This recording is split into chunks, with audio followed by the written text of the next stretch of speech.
बिस्मिल्लाहिर्रहमानिर्रहीम। अस्सलाम वालेकुम एवरीवन, कैसे हैं सब लोग? ठीक हैं। देखिए बेटा, आज हम लोग class 10th physics new book chapter number 12 और उसका लेक्चर नंबर 3 है, सॉरी लेक्चर नंबर 2 है। आज लेक्चर नंबर 2 और टॉपिक हमारा है कि types of mechanical waves. Types of mechanical waves.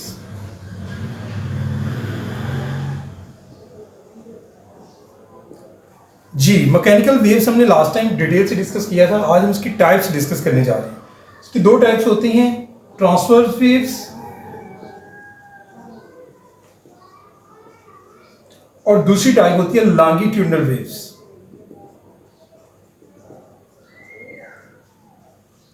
दोनों को हम डिस्कस करेंगे। सबसे पहले हम बात करते हैं ट्रांसवर्स वेव। अब जो ट्रांसवर्स वेव्स हैं वो बेसिकली क्या हैं?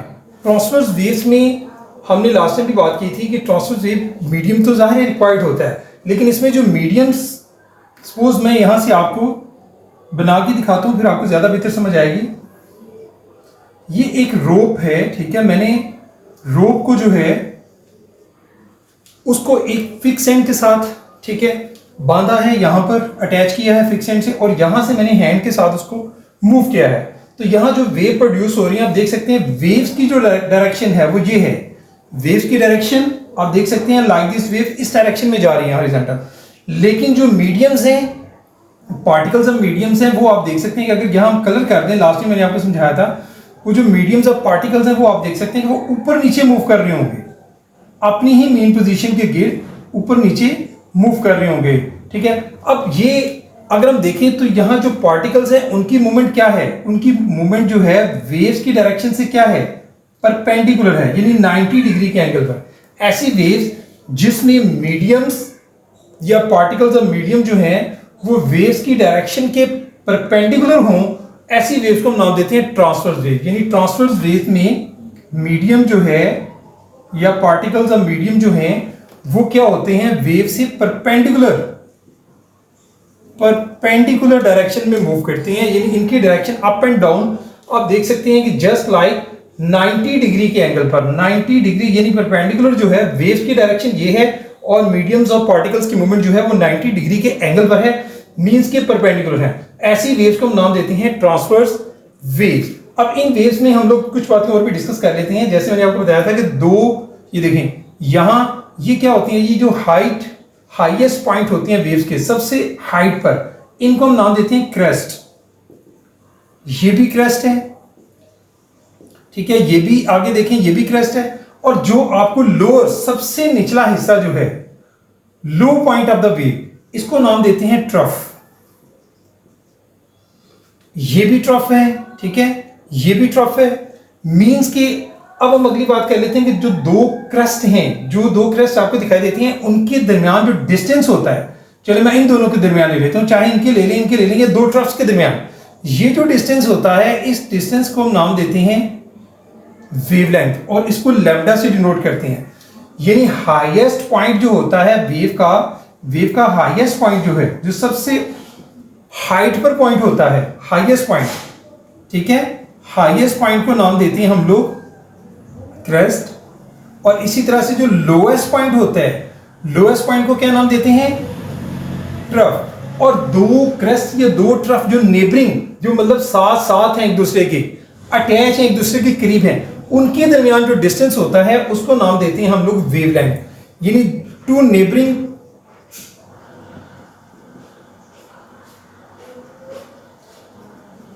यानी डिस्टेंस होगा टू नेबरिंग के दरमियान, यानी डिस्टेंस किन के दरमियान? Distance between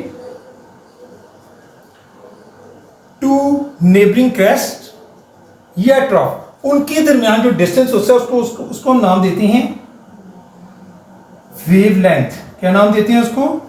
wavelength. और इसको हम लोग डिनोट करते हैं वेवलेंथ को लैम्डा से, लाइक दिस।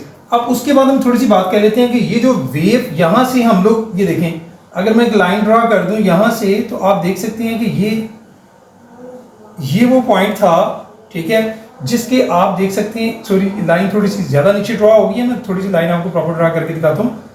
चलें, यहां से ये देखें, ये जो इसका सेंट्रल पॉइंट है, ये वाला, ये लाइन मैंने जो ड्रॉ की आप देख सकते हैं। अब इससे आप देख सकते हैं कुछ पॉइंट्स ऊपर हैं, कुछ ये देखें नीचे हैं वेव से। जो लोएस्ट था हमने बोला ट्रफ, जो हाईएस्ट है वो है क्रेस्ट। अब यहां से लेकर ये जो बेस लाइन है, इसको क्या नाम देते हैं? इस लाइन को हम नाम देते हैं बेस लाइन। ये वेव की बेस लाइन है, सेंटर है इसका। अब ये जो बेस लाइन से यहां से लेके ये जो डिस्टेंस होता है, यहां से यहां तक का डिस्टेंस, इसको नाम देते हैं हम एम्पलीट्यूड। इसको हम क्या कहते हैं जी? एम्पलीट्यूड। ये वेव का एम्पलीट्यूड कहलाता है, ठीक है जी। यानी वेव कितनी हाइट पर है, ठीक है। कुछ वेव जो है वो, अगर वेव मैंने यहां बनाई, ये देखें लाइक दिस, ये अगर वेव्स हैं तो अब उसका एम्पलीट्यूड ये होगा यहां से लेकर यहां तक, यहां से यहां तक, बेस लाइन से लेकर। तो ये डिफरेंट वेव्स के बारे में हम लोग बात करेंगे। यहां हमने अभी सिर्फ बात की है ट्रांसवर्स वेव्स ने। ट्रांसवर्स वेव्स ने आपने देखा कि दो जो वेव्स के जो हायर पॉइंट्स हैं वो क्रेस्ट कहलाती हैं, उनके इन बिटवीन डिस्टेंस जो है वो आपका यानी वेवलेंथ लैम्डा कहलाता है, ठीक है जी। इसकी एग्जांपल जैसे मैंने रोप की दी है, रोप में भी इसी तरह से होता है। वाटर में अगर देखें तो वाटर में भी यही, आप वाटर की एग्जांपल्स भी होती है, उसमें भी आप इसको डिस्कस कर सकते हैं। अब हम आते हैं दूसरी टाइप, इसकी लॉन्गिट्यूडनल वेव्स। अब हम लॉन्गिट्यूडनल वेव्स को डिस्कस करेंगे, वो क्या होते हैं।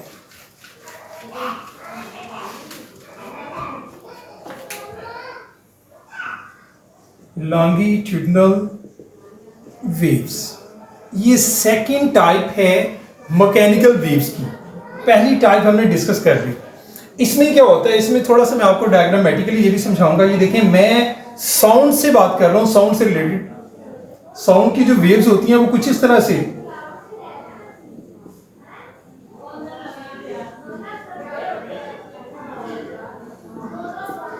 मतलब साउंड वेव्स में आप देखिएगा कि कुछ लाइंस जो हैं आपको बड़ी क्लोज नजर आ रही हैं एक दूसरे के, इनको बोलते हैं कंप्रेशन रीजन। क्या बोलते हैं? कंप्रेशन। और ये जो आपको दिखाई दे रही है जिसमें लाइंस के दरमियान जो है वो डिस्टेंस ज्यादा है, अवे अपार्ट है, एक दूसरे से दूर दूर हैं, इस रीजन को बोलते हैं हम लोग रेयरफेक्शन।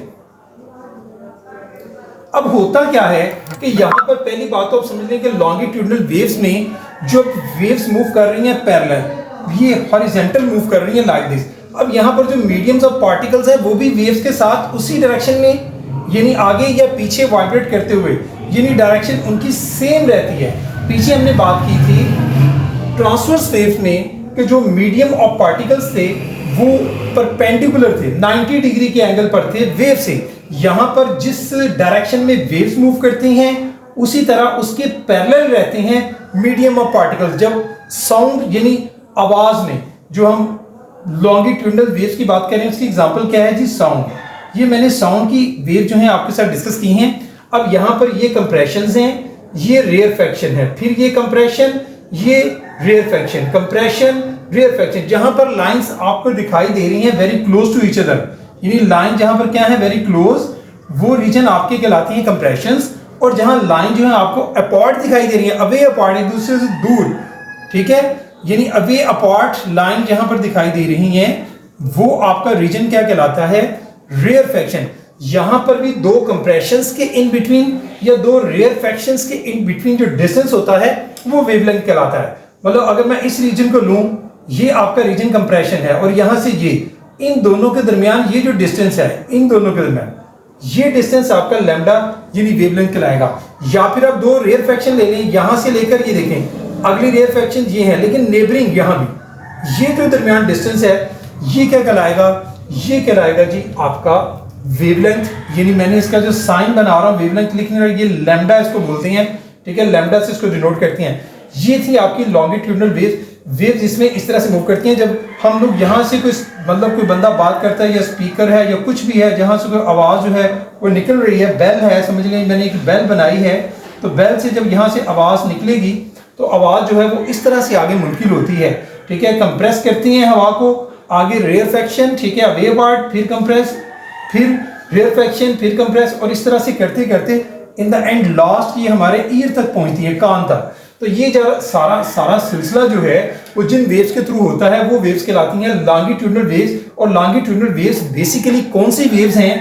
यानी मैकेनिकल वेव्स हैं, लेकिन इनमें मीडियम ऑफ पार्टिकल्स और वेव्स की जो डायरेक्शन है उसके उसके क्या रहते हैं जी? पैरेलल रहते हैं, उसी डायरेक्शन में, जिस डायरेक्शन में वेव मूव करती हैं उसी डायरेक्शन में जो है मीडियम पार्टिकल मूव करती हैं। इसको लॉन्गिट्यूडनल वेव्स का नाम देते हैं। यहां भी मैंने आपको समझा दिया, वहां हमने क्रेस्ट और ट्रफ का वर्ड यूज किया था। यहां पर जो है ये वाले रीजन जहां पर मैं सर्कल किया हुआ है, ये रीजन आप देख सकते हैं कि लाइंस क्लोज हैं, लगी हुई एक दूसरे क्लोज है, ये कंप्रेशंस कहलाएंगे।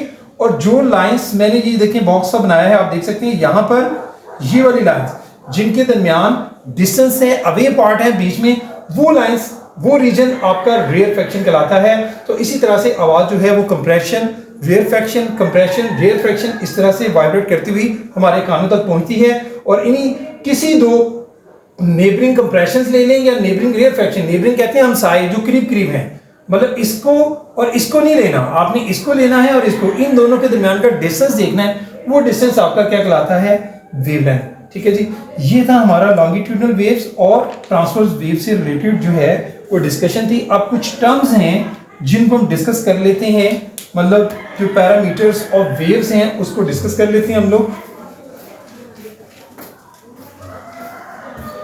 जी। Terms and parameters of waves हम डिस्कस करेंगे।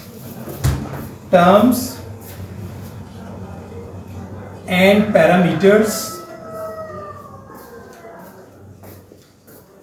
ऑफ वेव्स,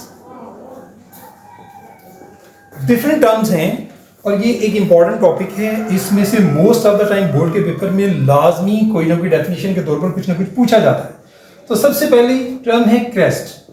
देखिए मैं आपको फिर से वेव जो है वो बना के दिखाऊंगा, फिर आपको ज्यादा बेहतर समझ आएगी। ये मैंने एक लाइन ड्रॉ की है, अब जरा मैं ज्यादा वाज़ेह तौर पर वेव ड्रॉ करूंगा। ये देखें,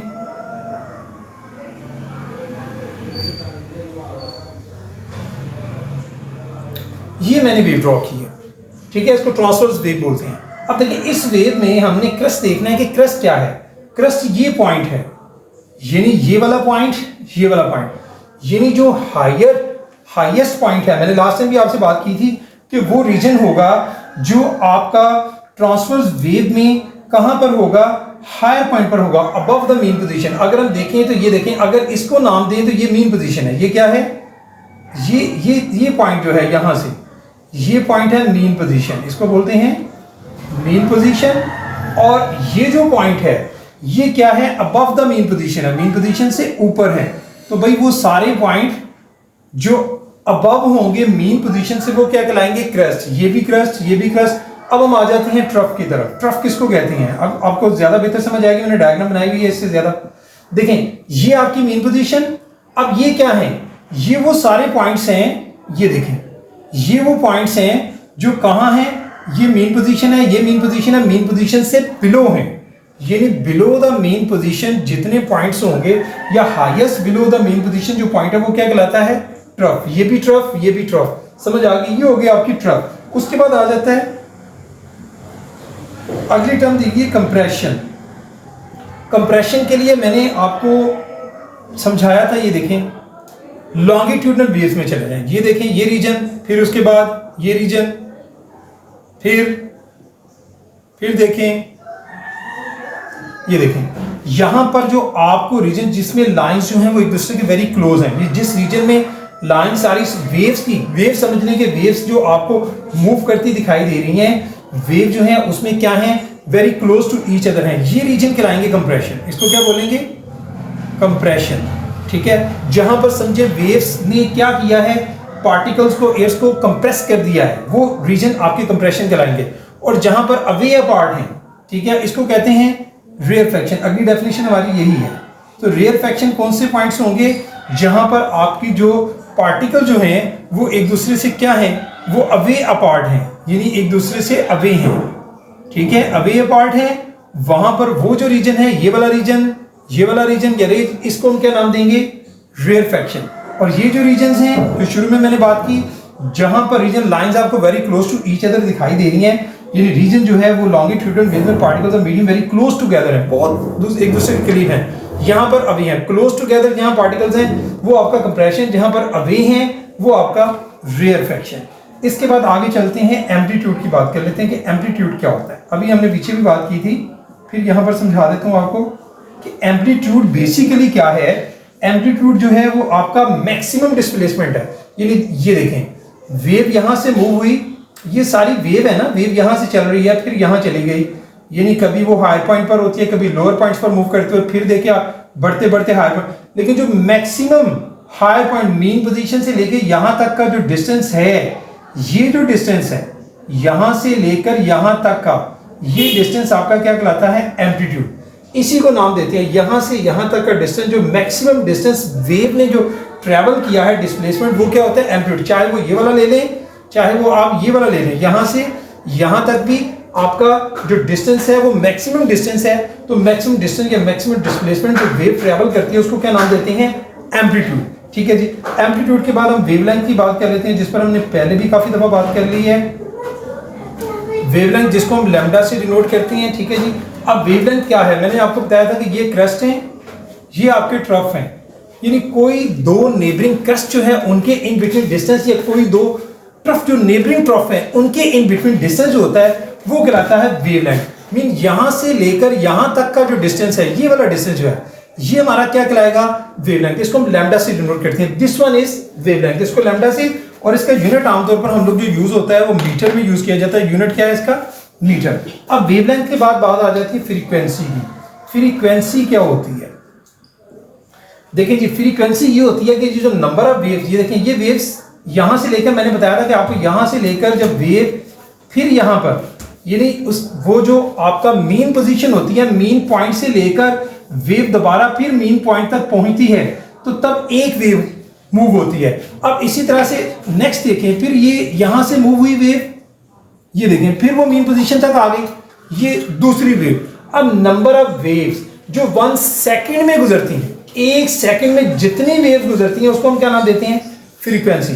फ्रीक्वेंसी बेसिकली क्या हुआ आपके पास कि नंबर ऑफ वेव्स, ठीक है, यूनिट टाइम, यानी 1 सेकंड, यूनिट टाइम मतलब 1 सेकंड में जितनी वेव्स गुजरती हैं उसको हम नाम दें, इसका फार्मूला फिर क्या हुआ? F is equal to n/t, यानी नंबर ऑफ वेव्स को मैंने n से लिख दिया और t टाइम। तो ये फ्रीक्वेंसी, आपकी फ्रीक्वेंसी क्या है कि जितनी वेव्स 1 सेकंड में गुजरेंगी, ठीक है, उतनी जितनी भी वेव्स होंगी वो उसकी फ्रीक्वेंसी कहलाएगी। ठीक है जी। इसके बाद आ जाता है वेव पीरियड। वेव पीरियड पर भी बात कर लेते हैं हम लोग। वेव पीरियड क्या है जी? अब wave period basically, wave period वो टाइम है, ठीक है जी, वो टाइम है जिसमें जितने टाइम में जो है ये जो आपकी वेव जो है वो गुजरती हैं, यानी वेव पीरियड जो है, एक कंप्लीट वेव जो अपने एक फिक्स पॉइंट से गुजरती है ना, उसको गुजरने में जितना वक्त लगेगा वो उसका वेव पीरियड होगा। सपोज यहां से वेव मूव करना शुरू हुई, यहां से उसने मूव करना शुरू किया, एक फिक्स पॉइंट से यहां तक वो पहुंची, एक वेव ट्रेवल कर गई है।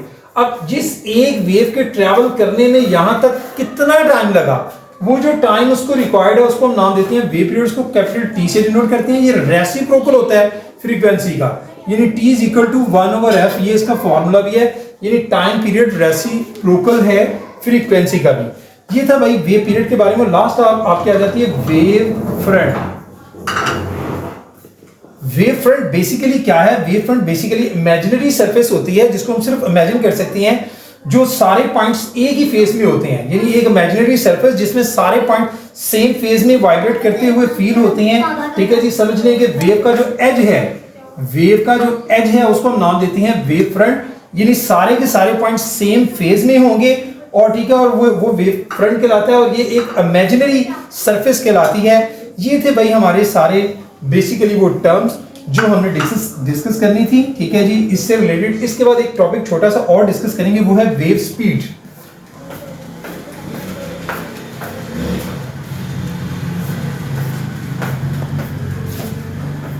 जी ये भी एक छोटा सा टॉपिक है लेकिन वेरी इंपॉर्टेंट टॉपिक है। काफी दफा ये बोर्ड के पेपर्स में शॉर्ट में भी पूछा जाता है, बास बार लॉन्ग क्वेश्चंस में भी इसको दे देते हैं।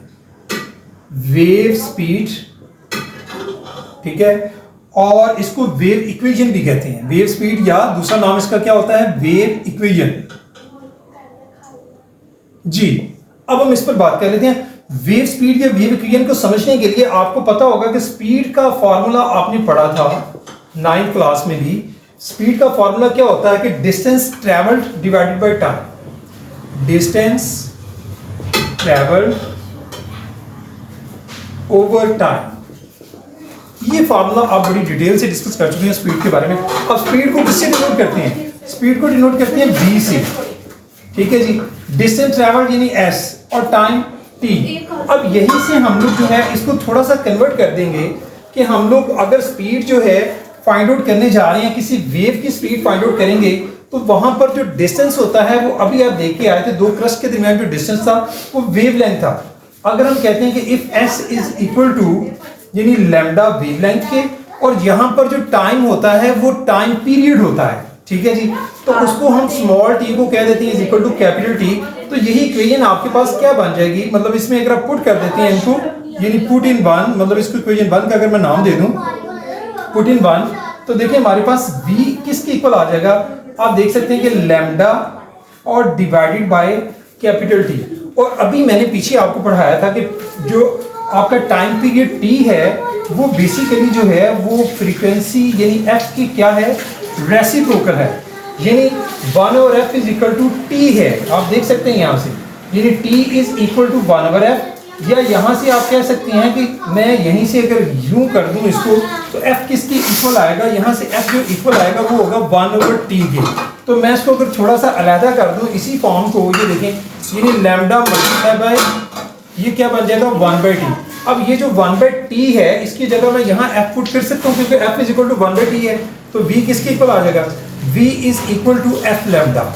ये हमारे पास एक रिलेशन है जिसको हम नाम देते हैं वेव स्पीड या wave equation. This one is very important topic, ठीक है। तो इसके जो आपके न्यूमेरिकल्स होते हैं उसमें भी बेशबहा दफा यही फॉर्मूला, यही जो है इक्वेशन यूज होती है, इसको आपने अंडरस्टैंड कर लेना है, ठीक है जी। एक छोटी सी एग्जांपल डिस्कस करेंगे भाई, आज के लेक्चर का आखिरी जो है वो पॉइंट है, ये छोटी सी एग्जांपल वो इसी से रिलेटेड है, वो डिस्कस करेंगे आज हम लोग। एग्जांपल जी, एग्जांपल में देखें हमें क्या गिवन है, सबसे पहले देख लेते हैं। A wave takes 5 seconds, data बनाते हैं सबसे पहले जी, रीड आउट करते हुए स्टेटमेंट को।